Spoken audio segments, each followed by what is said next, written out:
The opposition leader, Raila Odinga, has effectively neutralized the opposition in Kenya by signing a cooperation agreement, a form of coalition, with President Ruto. He chose to work with the government to cure the Gen Z protest and address other critical issues facing the nation. Consequently, the main opposition party, ODM, is now aligned with the administration. This shift raises a pressing question. Is there any formidable opposition left in Kenya? Furthermore, is there still a serious watchdog in the country capable of holding the government accountable? For the background, in mid-2024, Kenya was rocked by massive youth-led Gen Z protests. These were organized by traditional politicians. They were spontaneous and angry about the cost of living, corruption, and a controversial financial bill. President Ruto's government was under extreme pressure and his popularity plummeted. To stabilize the government and his presidency, Ruto reached out to his long-time rival, Raila Odinga. They realized that if they didn't unite, the leaderless protest movement might push both of them aside. As a result, these two, on March 7, 2025, signed a 10-point memorandum of understanding, which focused on inclusivity in public life, investing in the youth, leadership, integrity, and ending opulence, right to protest and compensation, audit of the national debt, the fight against corruption, stopping waste of public resources, rule of law, and ending abductions. This agreement was signed to form a broad-based government. So, what benefits did the main opposition party ODM got from this agreement? You see, after signing this agreement, several ODM members became cabinet secretaries.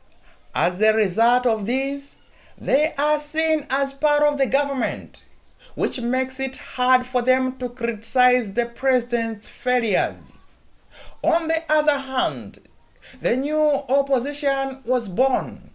These were the critics led by figures like Kalonzo Musyoka, Martha Karua, and rebel ODM members Sifuna and Orengo.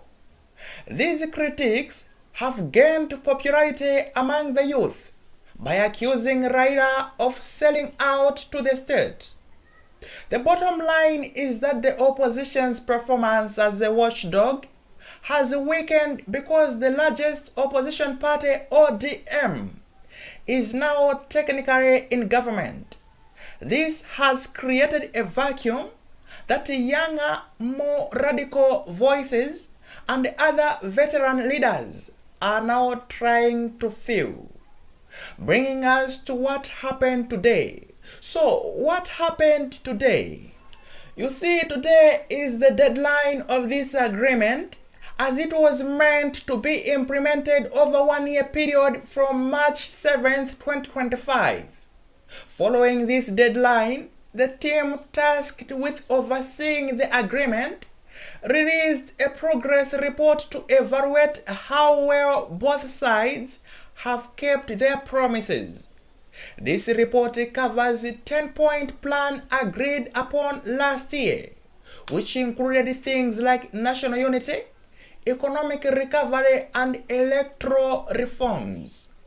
Senior members of the implementation team from both Ruto's and Raila's camps have reportedly given the deal a clean bill of health, claiming that the partnership has successfully stabilized the country and facilitated key reforms.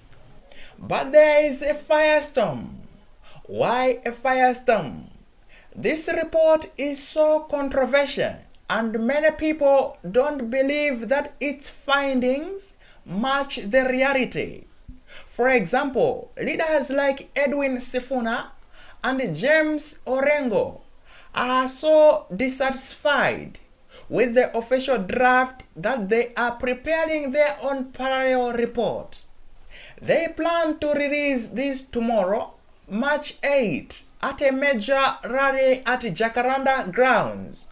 And some critics argue that the official report ignores the fact that the cost of living remains high and the broad-based government has essentially silenced the opposition.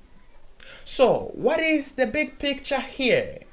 Look, in Kenyan politics, a draft report is often used as a tool to justify a political move. By releasing a report that says the deal was a success, the government is setting the stage to renew or formalize the partnership for the 2027 elections. The parallel report is the opposition's way of trying to stop that renewal from happening.